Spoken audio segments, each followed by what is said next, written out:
it's your boys Ace and Viz right here on 1xtra.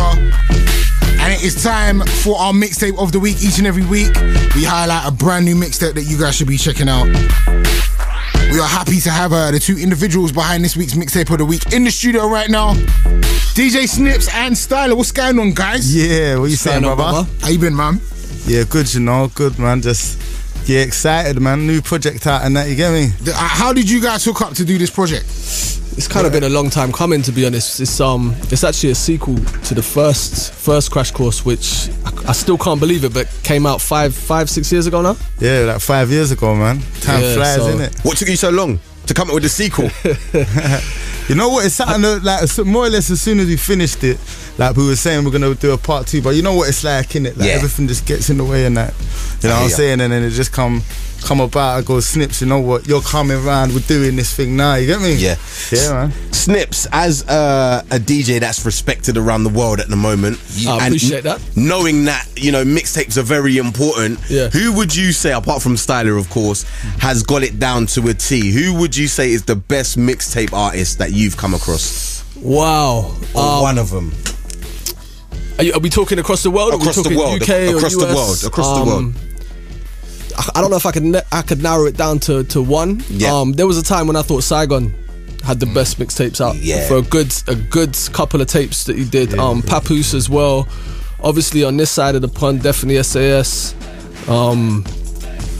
I don't know if I could narrow it down to one. I think Pap's done too many of them though. Yeah, he definitely went into I think there's more overexposure. quality. You know what I'm saying? He did about 4 tapes, innit? Yeah. I think who's used it most effectively has to be Lil Wayne and 50 Cent, though, right? Those two MCs. Do you know what? I don't even know how I didn't even mention 50. To be honest, 50's got to take it. But yeah, Wayne as well. But yeah, when 50 first started dropping his series, I was actually in New York when the 50 Cent Is the Future came out. Okay.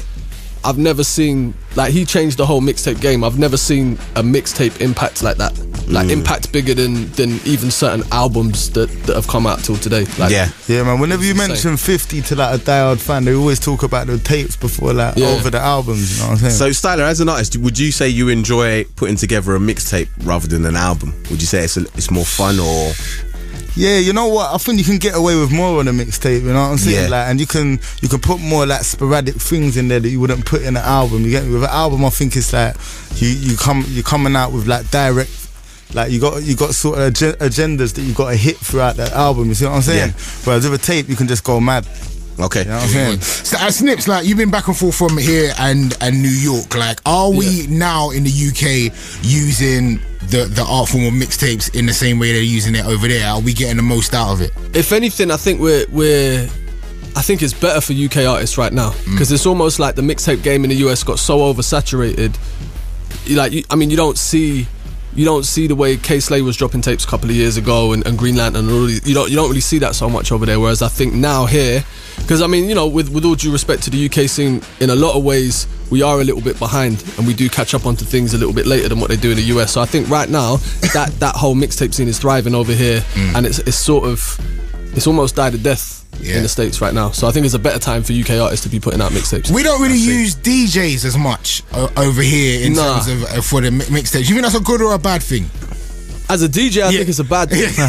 But I can understand why it doesn't happen, to be honest, because a lot of the DJs over here, obviously this doesn't include you guys, they don't understand how to have a personality as Liberty.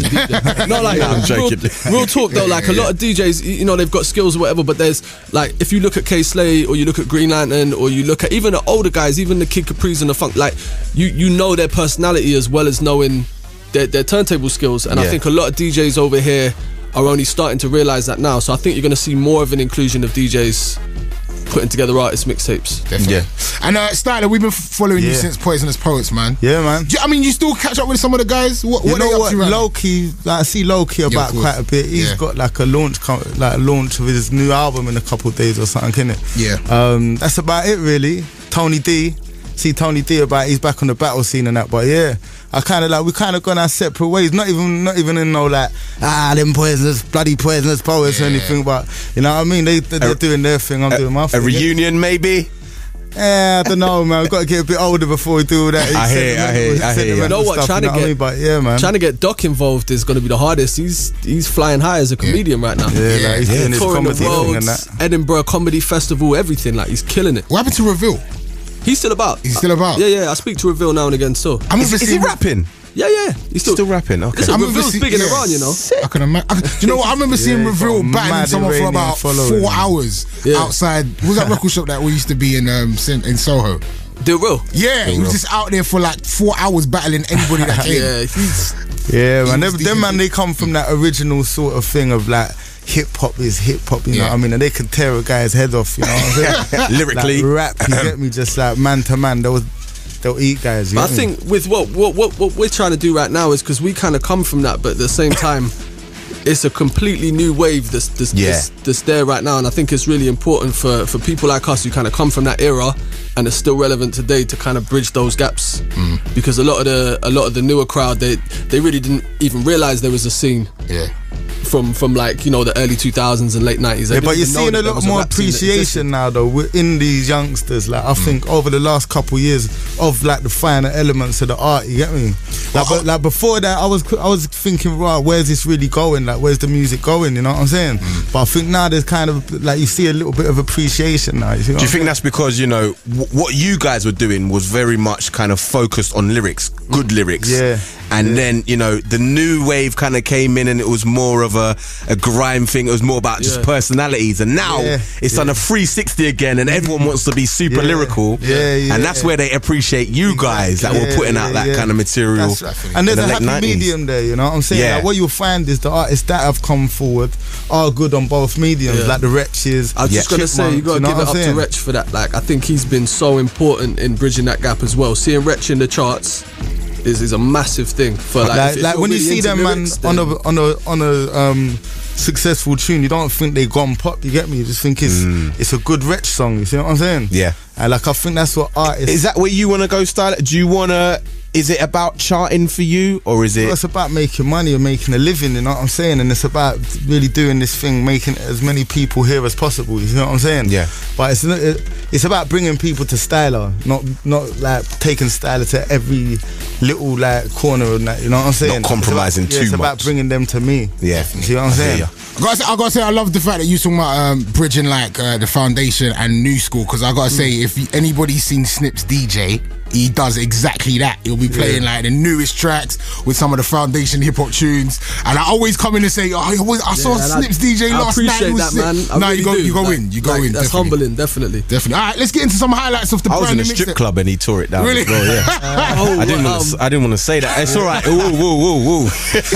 You just tore it down. We'll leave it at that. There you go. Yeah. I don't know what I was doing there. I was told it was something else. Really? That's down to Snips. Me too, funnily enough. He bought his paint strippers. He thought it was that sort of strip club. Really, he didn't realize. So anywhere he is, he still tears it down, no matter what environment. Alright, let's get into some highlights of the brand new mixtape. DJ Snips and Stylah with Crash Course 2. Check this out. Ace and